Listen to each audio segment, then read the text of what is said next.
मूत्र निर्माण की क्रियाविधि के अंदर अपना जो पहला पॉइंट है उसके बारे में पढ़ते हैं। अब अपने पहला पॉइंट है, उसका नाम है परानिस्यंदन। मूत्र निर्माण की क्रियाविधि का पहला पॉइंट है परानिस्यंदन। देखो, अविवाही धमनी यूरिया युक्त रक्त को लेकर आती है। इसका अर्थ क्या हुआ कि हमने नेफ्रॉन की संरचना पढ़ी थी। नेफ्रॉन की संरचना का सबसे जो पहला भाग है फूला हुआ, वो बोमेन संपुट, और बोमेन संपुट के अंदर अविवाही धमनी और अपवाही धमनी दो आती है। ठीक है, तो जो अविवाही धमनी है वो रक्त को लेकर आती है, और कौन से रक्त को लेकर आएगी नेफ्रॉन के अंदर? वो लेकर आएगी यूरिया युक्त रक्त को।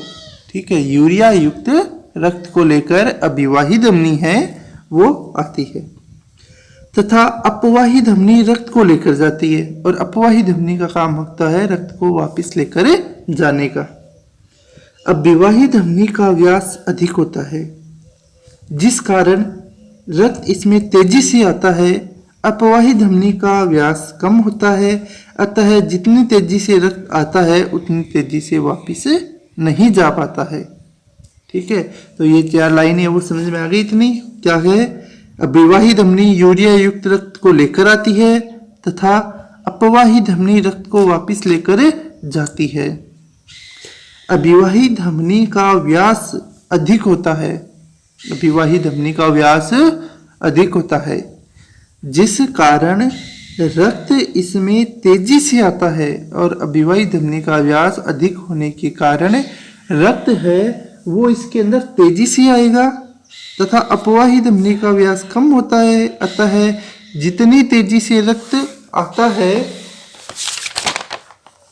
उतनी तेजी से रक्त वापस नहीं जाता है। जितनी तेजी से रक्त आता है उतनी तेजी से वापस नहीं जाता है। इस कारण रक्त दाब बढ़ जाता है। इसे हाइड्रोस्टेटिक दाब कहते हैं। इस दाब को हाइड्रोस्टेटिक दाब कहा जाता है। यानी क्या हुआ कि जो अविवाही धमनी है उसका व्यास अधिक है, इसलिए रक्त है वो तेजी से बहेगा। अपवाही धमनी का व्यास कम होने के कारण उसमें रक्त धीरे बहेगा। तो जितनी तेजी से रक्त आता है वो उतनी तेजी से वापस नहीं जा पाता। इस कारण रक्त दाब है वो बढ़ जाता है, और रक्त दाब बढ़ जाता है, और इस दाब को हाइड्रोस्टेटिक दाब कहा जाता है। इसका मान 70 mmHg से अधिक होता है, और इस दाब का मान 70 mmHg से अधिक होता है।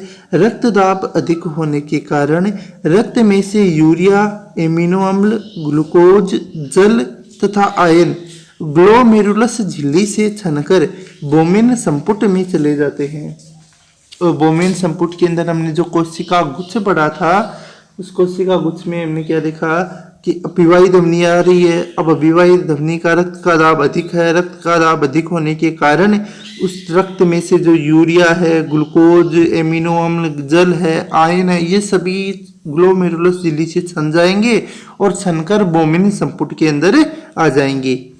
इस छनित को ग्लोमेरुलर निस्यंदन कहते हैं, और जो छना हुआ भाग जो रक्त से अलग हुआ है, इस रक्त से अलग हुए भाग को ग्लोमेरुलर निस्यंदन कहेंगे।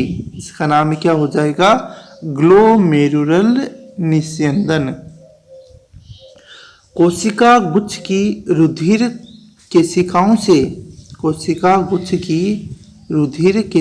से उत्सर्जी तथा अन्य उपयोगी पदार्थों को छानकर बोमेन संपुट की गुहा में जाने की क्रिया को पेरानिस्यंदन कहते हैं। तो ये पेरानिस्यंदन की परिभाषा है। पेरानिस्यंदन की परिभाषा क्या हुई? देखो, कोशिका गुच्छ की रुधिर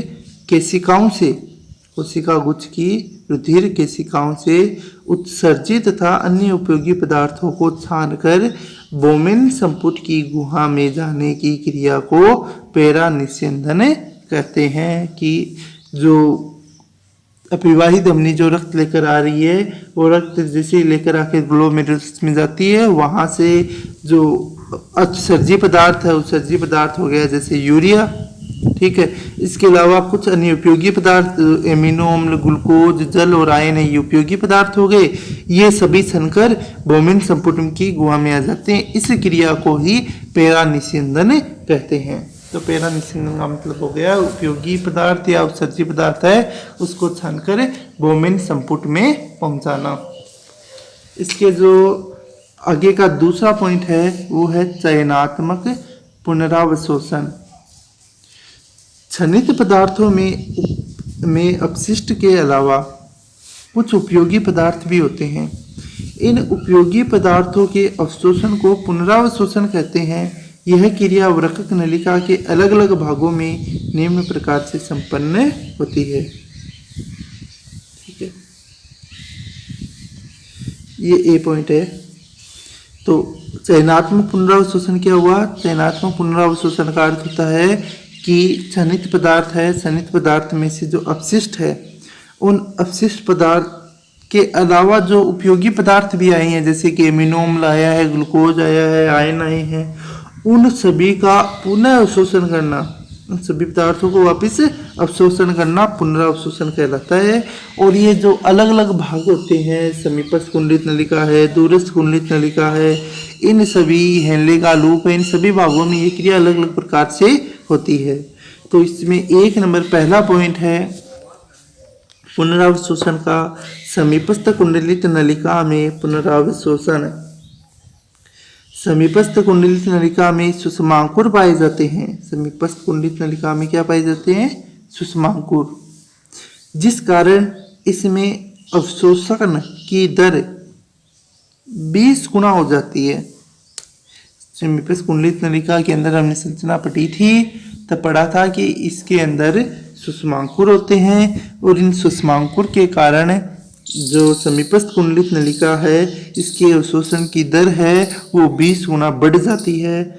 इस भाग में अधिकतर उपयोगी पदार्थों का अवशोषण हो जाता है और इस भाग के अंदर अधिकतर उपयोगी पदार्थ है जितने भी उनका अवशोषण हो जाता है। यहाँ लगभग 70 से 80% पोषक पदार्थों का अवशोषण हो जाता है। सबसे अधिक पोषक पदार्थों का अवशोषण इसी भाग के अंदर होता है।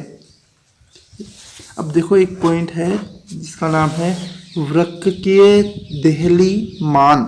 वृक्कीय देहली मान क्या होता है? देखो, वृक्कीय देहली मान किसी पदार्थ की रुधिर में वह सांद्रता है जिस पर वह छनिक से पूर्णतः अवशोषित हो जाता है। यानी वृक्कीय देहली मान क्या हुआ? किसी पदार्थ की रुधिर में वह सांद्रता, यानी रुधिर के अंदर कोई भी पदार्थ उसकी वह सांद्रता जिससे वह छनिक से पुनः अवशोषित हो जाए, पूर्णतः अवशोषित हो जाए। छनिक से पूर्णतः क्या हो जाए? अवशोषित। इस मान को वृक्कीय देहली मान कहते हैं। अगला पॉइंट है हेनले लूप में पुनरावशोषण। समीपस्थ कुंडलित नलिका में पुनरावशोषण के होने के बाद में जो आगे पुनरावशोषण की क्रिया होगी वो होगी हेनले के लूप में। हेनले के लूप में पुनरावशोषण की क्रिया, पहले हेनले के लूप की 2 भुजा होती है, अवरोही भुजा और आरोही भुजा। तो हेनले के लूप में पहले जो समीपस्थ कुंडलित नलिका से जुड़ी होती है उस भुजा को अवरोही भुजा कहते हैं। तो सबसे पहले होगी अवरोही भुजा में पुनरावशोषण। अवरोही भुजा में पुनरावशोषण। समीपस्थ कुंडलित नलिका में अवशोषण के पश्चात, समीपस्थ कुंडलित नलिका है उसमें अवशोषण की क्रिया होने के बाद शेष बचा छनित, शेष जितना भी छनित बचा है वो भाग अवरोही भुजा में आता है। शेष बचा हुआ भाग कहाँ पर आएगा? अवरोही भुजा के अंदर। यहाँ रुधिर व छनित की परासरणीयता समान होती है। यहाँ पर सोडियम, कैल्शियम, पोटेशियम जैसे आयनों का अवशोषण होता है। तो सोडियम है, कैल्शियम है, पोटेशियम है, इन आयनों का अवशोषण है वो अवरोही भुजा में होता है। यानी आयनों का अवशोषण मुख्यतः अवरोही भुजा के अंदर होता है। अगला जो पॉइंट है वो है आरोही भुजा में पुनरावशोषण। अवरोही भुजा से क्षनित आरोही भुजा में पहुंचता है। यहाँ पर जल का अवशोषण होता है। तो अवरोही भुजा में तो आयनों का अवशोषण हो गया और आरोही भुजा के अंदर जल का अवशोषण होता है तथा क्षनित में अन्य आयनों का अवशोषण जारी रहता है। फिर दूरस्थ कुंडलित नलिका में पुनरावशोषण। पुनरावशोषण की जो अगली क्रिया है वो फिर होगी दूरस्थ कुंडलित नलिका में।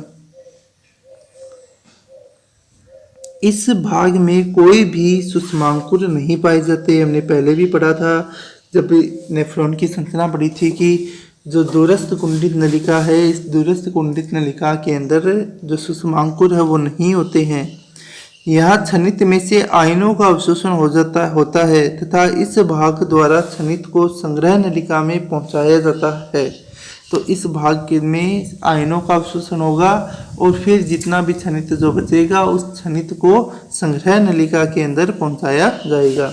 तो अगली जो पुनरावशोषण की क्रिया है वो हो जाएगी संग्रह नलिका में पुनरावशोषण। संग्रह नलिका में क्षनित में से यूरिया पारगम्य होती है परंतु जल अपारगम्य होता है।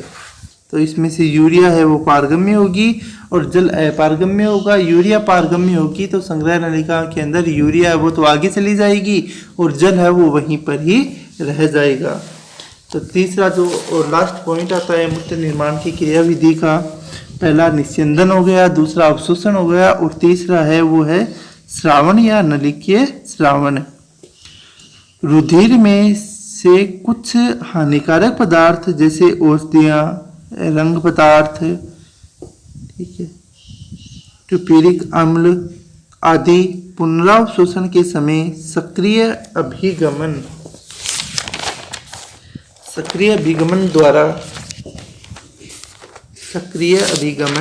द्वारा वरकक नलिकाओं की गुहा में मुक्त होते हैं। इस क्रिया को नलिकीय श्रावण कहते हैं। यह क्रिया नलिकीय श्रावण कहलाती है।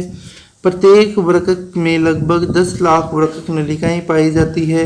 इन वृक्क नलिकाओं द्वारा उत्सर्जी पदार्थों को मूत्रवाहिनी में स्थानांतरित किया जाता है जहां से ये उत्सर्जी पदार्थ मूत्राशय में पहुंचते हैं और मूत्राशय द्वारा शरीर से बाहर त्याग दिए जाते हैं। तो ये मूत्र निर्माण की क्रियाविधि और मूत्र के उत्सर्जन की क्रियाविधि है वो यहाँ पर कंप्लीट हो गई। ये इसको हम डायग्राम से वापस समझ सकते हैं। डायग्राम देखो, अविवाही धमनी है, अविवाही धमनी अंदर आकर एक कोशिका गुच्छ बनाती है जिसे ग्लोमेरुलस कहते हैं। इसमें से क्षनित पदार्थ है वो अलग हो जाता है, ठीक है। क्षनित पदार्थों को यहाँ से अलग होना ग्लोमेरुलर निस्यंदन कहलाता है।